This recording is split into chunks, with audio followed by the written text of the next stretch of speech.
Hello, Rebecca here again. Just wanted to give a new look at a B6 size Franklin planner.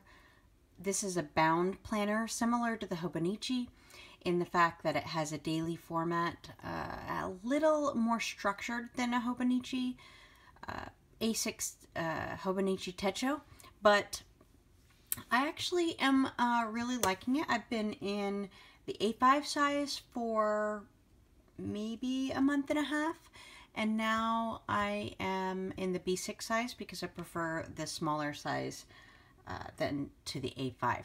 So B6 is only slightly larger than an A6 size.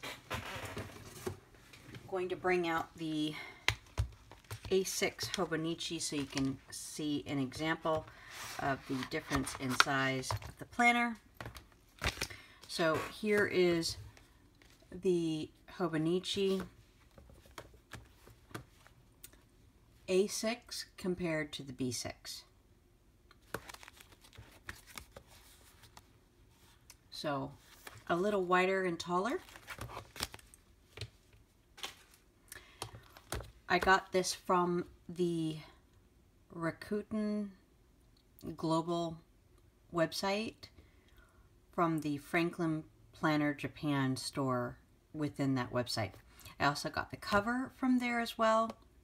This is a Franklin Covey cover, and I also got a Franklin Covey band that keeps the binder closed, but I'm using a different one, and I'll show you that at the end. So let's get into it. So let me show you what I've got. On the left hand side I have a steel 6-inch ruler in the pocket. Then there are two slip pockets. In the front I have a dollar bill, no reason why, just extra cash in case I need it, some stamps, and then I have my commonplace book. This is my household maintenance book. I think I've shown this on previous videos, so it's just an index for me to keep track of household plans and cleaning routines, as well as birthdays that happen each month, etc. So I reference that on a monthly basis, and then behind here is extra sheets of my daily tracker, which I will show you in just a second, and then I have a prescription I need to get filled. Here I've used a Target Dollar Spot pocket to hold the stencils from Hobonichi, as well as one I believe I got from Etsy or Amazon. I can't remember exactly where, but they're pretty easy to come by. And then I don't even know where I bought these stickers from. I'm trying to get rid of them. They're actually, in my opinion, a little bit too big for this planner, so I've in search of tinier ones. And then I have just one of those self-adhesive post-it notes. I've covered up some phone numbers, but they're ones that I reference often, but are not in my phone because they're not something that I have to reference all the time. Anyway, my daily tracker, I just have it attached with some removable tape runner, and this is something I made using Excel. I then just track you know, the things that I do every day on them, and I have 2 months on each page. When I'm done with this, I can discard it. I don't need any reason to keep it. So that's the first tab, and I just have it covering the you know, the guide on how to use this planner, and most of that is in Japanese anyway, so I don't want to sit there and transcribe all of the information that's in here, but the majority of it is goal-based planning that Franklin Covey is so renowned for. There are some pages in here that are used for things like monthly expense budgeting. However, I'm using it for a little bit different purposes. This tab, I have a plan to use it for something other than monthly expense tracking, but I'm not sure yet exactly how I want to utilize it, so it's just earmarked for future use. This one, I whited out the titles at the top. This is just a log of the books I'm reading. The next tab are Netflix binge shows and how many seasons they have, along with, I'll just tick them off as I finish each season. And then these are Netflix movies that I would like to watch. They're kind of like unknown, not unknown, but they're worthy to watch. Something I read in a blog post. Then the next page, and it has its own hard tab, is my financial bill paying, and each column has a month of the year. And then over on the left, I've divided this into the first payday and the 15th payday at the top, and then as each bill comes in, I just indicate what bill, how much I owe. The red dots indicate that I manually paid them. The blue highlight on the left means that they're set up for auto pay, so that would indicate why there's not a red dot next to it. And then when they are paid in full or clear my bank account, that's when I highlight them. At the bottom, I have some miscellaneous things that happen on specific months of the year, and it's just a way to trigger to remind myself, hey, make sure you have some extra funds available for those kind of events. Then the next set of tabs, there are more pages, but again, they're either goal planning, meeting planners, etc., and I don't really utilize those for now, but I can use them for something else if I choose to. Right now, no plans for them. So let's go to the first month. The first month that was in here, I believe, starts in March. Actually, it started at the beginning of the year, but the actual daily pages don't start until the 1st of April, so I used it in March just to kind of get used to it, and then full-blown April. So here is the April month at a glance. This is where I put in my meetings, events, holidays. Normally I wouldn't indicate a payday, but these were freebies that were given through PlannerCon 2017 that happened in March, so I thought I would utilize them. And then over on the right, I put the deep clean room for the month. I don't think I'm going to put that there going forward. It'll probably be at the top or at the bottom, because in this side I want to put what my focus is for the week, just kind of like to set my mind on the focus. But this is what I use to reference when I need to utilize my Franklin compass card page finder, which I'm going to talk to you more about that in just a few minutes.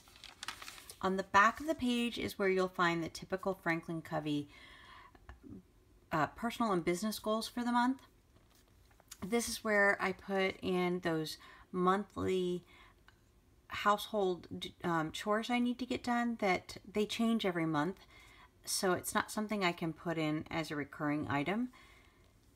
Also my business goals for the month, and I utilize my card for that as well, compass card.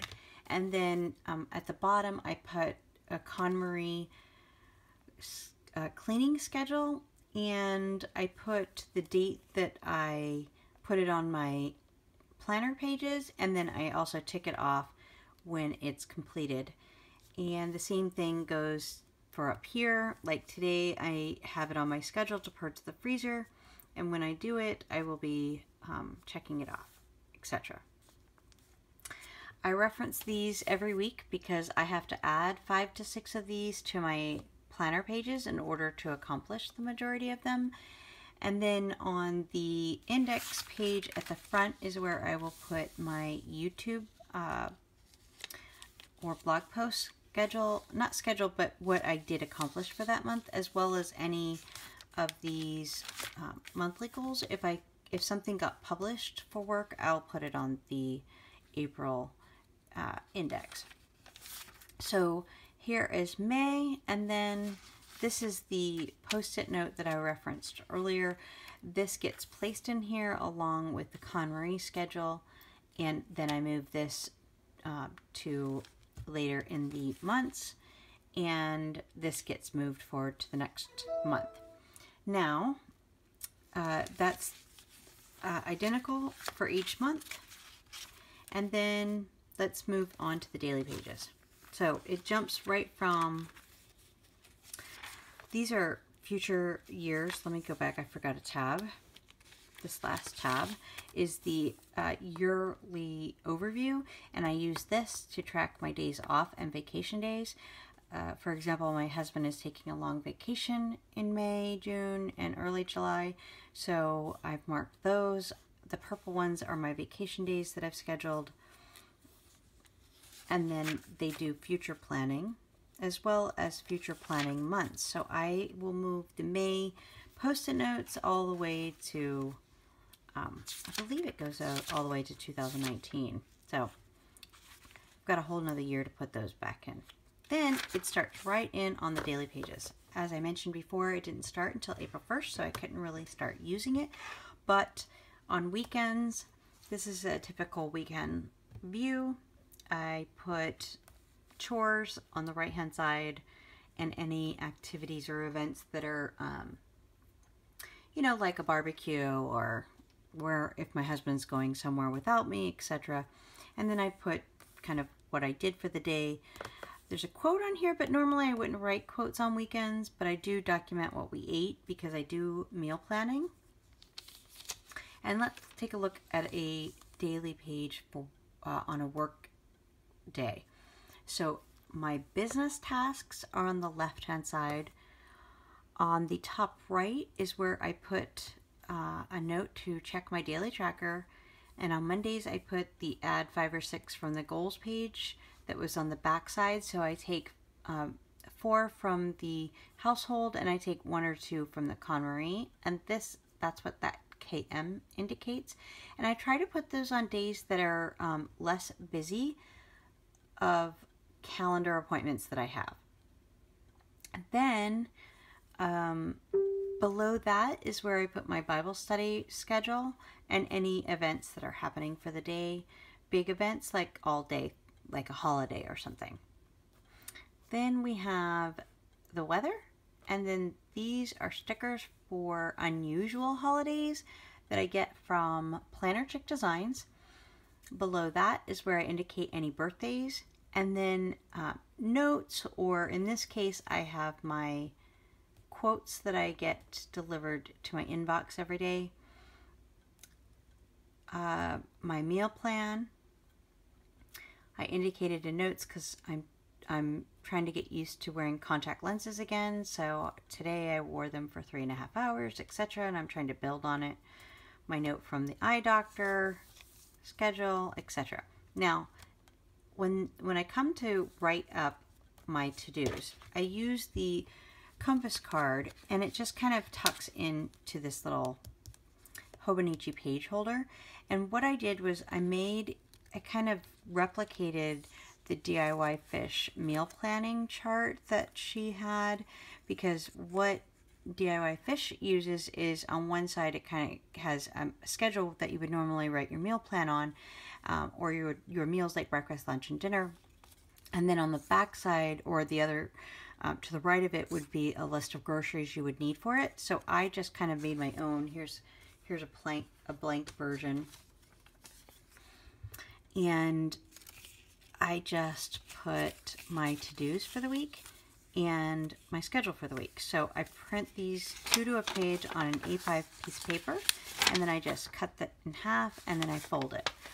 This then gets placed inside of here, inside the pocket, so I can always see what the weekly schedule is without having to turn to the monthly page, as well as a list of my to-dos. Now my to-dos come from my last week's to-do list, and I take what didn't get accomplished and I move it over to this sheet, and then that can be discarded. I have no reason to keep these because I will indicate what I did. If I didn't get it done, I move it to the next day. And so for example, I've got a few things like today I haven't done the one of the best practices QRC, so I've moved it over to tomorrow. My schedule is already in there. I've already done this. I usually do these at the beginning of the week, and then you'll see that I don't have any Bible study or to-do lists on the weekends because I kind of play those by ear.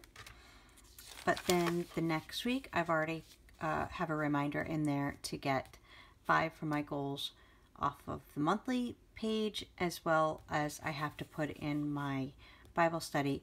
And I get both of the KonMari list as well as the Bible study list from a page that I leafed into the back of the book. I put the birthdays in once a month, so it's on my to-do list at the beginning of each month to add those in. So that's the same for the entire year, and there is all the way to March 31st in the back, and then there's a few note pages in the back. I'd say maybe 10 total pages back here, so I can use it for project lists or something of that nature, but for right now, haven't used any of those. And then on the very last page is the KonMari cleaning list, and for this month it's the clothing one, and as I finish one I mark them off, and then next month I'll move to books, etc., and just keep moving down the list. The Bible study list, I've done all of these all the way up till April, so if I unfold it, I try to get all of them in before the weekend, even though they have a weekend dates on here. I tried to do a little bit more than what is suggested for the day so that I can always be on target. If not, it's not a big deal. I'm still on target for the year to complete the entire Bible. Then on the back is a pocket from the Target spot. I just cut it down so that I could use it to hold my place in the daily pages. And then the last thing in here is a Hobonichi memo book from the week's size, and I have just Etsy coupons that I don't want to forget. And then the last thing that's in here is some business cards that I need to follow up on. There is a pen loop, but I don't use it because I'm afraid that the pen would kind of crush the tabs on the side. So what I use instead is this pen holder. It's a pen band, and I just loop it over when I want to take my planner out with me so that I have a pen handy, and it has enough room for a highlighter and a pen. But if worst comes to worst, I can clip it onto the pen loop. I just don't want to use the actual pen loop, so I do have that option as well, and it doesn't really touch the tabs in that case. So however, it doesn't keep the binder closed, so I tend to like the band just to keep it secure. Anyway, that is a look at my Franklin planner. I did try to accomplish moving everything that I was using in the Jibun Techa weekly view. This is the Jibun that I was using, and of the pages I was using the year, the time off. I really wasn't using the goals. I was using the finance sheet, and as you can see, I was keeping up on it until April, which is when I moved over. And then the other two items were the trackers that I was using to keep track of things, and then the monthly pages were being utilized as well. The only thing I would say I don't care for on the Franklin planner is that it has for the monthly pages a Sunday start, which can throw me off at times, but I'm starting to get used to the fact that it's has a Sunday to Saturday, where the Jibun and pretty much any planner that I've used, such as DIY Fish, etc., always had Monday through Friday, and then Saturday and Sunday were the last two on the list. I'm getting used to it that this section is Monday through Friday, but that's the only thing that really bothers me about the planner. I hope in the future they'll make it with a Monday start, but other than that, no big deal. And like I said, it's a great planner. I'm really enjoying it, and it just works. So if you have any questions, feel free to leave a comment below, and I look forward to seeing you on the next video. Have a great day. Take care, guys.